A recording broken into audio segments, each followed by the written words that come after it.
हरि नाम से बंधन छूटे से बोलतो जो बोले वो सब झूठे।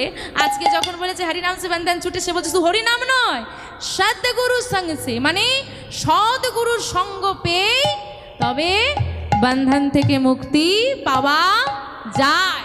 তাহলে শুধু নাম করলেই হবে না, সদ্গুরুর সঙ্গও লাগবে। এখানে একটা কথা বলি, ওই যে বলছে না সাধু সঙ্গ সর্বশাস্ত্রে কয়, এই ঘটনা এই বৃত্তান্তর সঙ্গে এটা একটা ওতপ্রোতভাবে জড়িত যে সাধু সঙ্গ সর্বশাস্ত্রে কয় লমাত্র সাধু সঙ্গ জীবের চিত্তশুদ্ধি হয়।